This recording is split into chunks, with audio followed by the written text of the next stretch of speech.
ከዚህ በፊት በነበረው ቪዲዮ ስለ ጉበት ስብ ምንነት፣ ስለ አጋላጭ መንስኤዎቹ፣ ስለ ሕክምናው ያነሳን ሲሆን በአሁኑ ቪዲዮ የጉበት ስብ ምርመራ ማን ማድረግ እንዳለበትና የጉበት ስብን ለመከላከል ምን ማድረግ እንዳለበት እናነሳለን።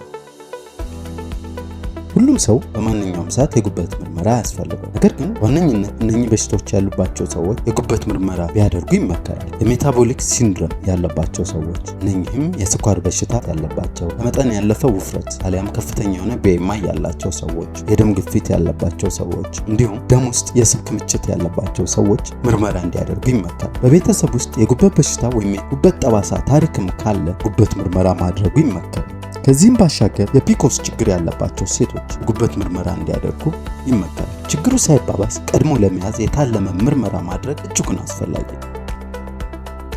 የጉበት ስብን ለመከላከል አልኮልን ያስወግዱ። ምንም እንኳን አልኮል ዋነኛ መንስኤ ባይሆንም አልኮል መጠጣት ግን በቁስል እንጨት እንደመስደድ ነው። ጉበት ላይ ያለ ጫናን ያባብሳል። በተለይ የጉበት ስብ እንዳለበው ካወቁ ጉበቶ ራሱን እንዲያድስ አልኮልን ሙሉ በሙሉ ማቆም፣ በከፍተኛ ሁኔታ መቀነስ ተመራጭ። የስኳር መጠንን ይቀንሱ። በተለይ በታሸጉ መጠጦች ውስጥ የሚገኘው ፍሩክቶስ የተባለው ስኳር ለጉበት ስብ ቁጥር 1 ተጠያቂ። ይህ ስኳር በቀጥታ ወደ ጉበት በመሄድ ወደ ስብነት ይቀየራል። ይህ ስኳር በለስላሳ መጠጦች፣ በኃይል ሰጪ መጠጦች፣ በፋብሪካ የተቀነባበሩ የፍራፍሬ ጭማቂዎች ውስጥ ይገኛል። እነኚህን ከምግብ ማውጣት ለጉበቶ ትልቅ እፎይታ ይሰጣል። መደበኛ ምርመራን ያድርጉ። እላይ ያሉት አጋላጭ ምክንያቶች በሽታዎች ካሉበት ምልክት እስኪያዩ አይጠብቁ። የጉበት ስብ ዝምተኛ ገዳይ በመሆኑ ምልክት አያሳይም። የጉበት ምርመራዎችን ያድርጉ። ስለዚህ እነኚህ የጤና እክሎች ካሉበት በአመት ቢያንስ አንድ ጊዜ የጉበት ኤንዛይሞች ምርመራ ያድርጉ። እንደ አስፈላጊነቱም የፋይብሮስካን አሊያም የጉበት አልትራሳውንድ ምርመራ ማድረግ ይችላል። የጉበት ስብን ለመለየት አልትራሳውንድ የፋይብሮስካን ምርመራ ይመረጣል። በአካላት መካከል የሚከማች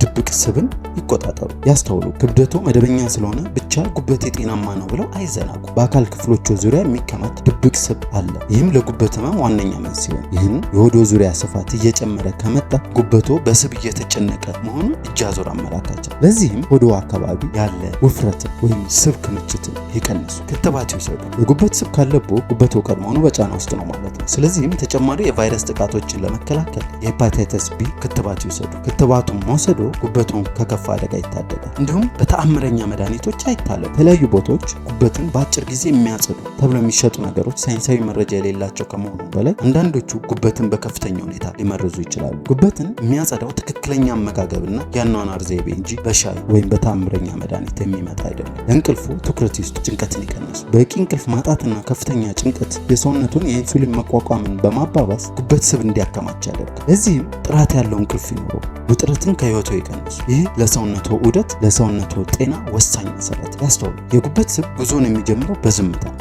አስቀድመው ካወቁና የአኗኗር ዘይቤውን ካስተካከሉ ጉበት ራሱን የማደስ አስገራሚ ብቃት ስላለው ሙሉ በሙሉ ወደ ጤንነቱ ሊመለስ ይችላል። ጉበቱ የሰውነቱ ማጣሪያና የኃይል ማዕከል ነው። እሱም መጠበቅ ማለት ሰውነቱን መጠበቅ መሆኑን አይዘንጉ። ይህ መረጃ ተጠናክሮ የቀረበለው በተግባር በጎ አድራጎት ድርጅት። ይህን መረጃ ከወደዱት መልካም ነው ብለው ካሰቡ ላይክ፣ ሼር፣ ሰብስክራይብ ማድረግ እንዳይረሱ።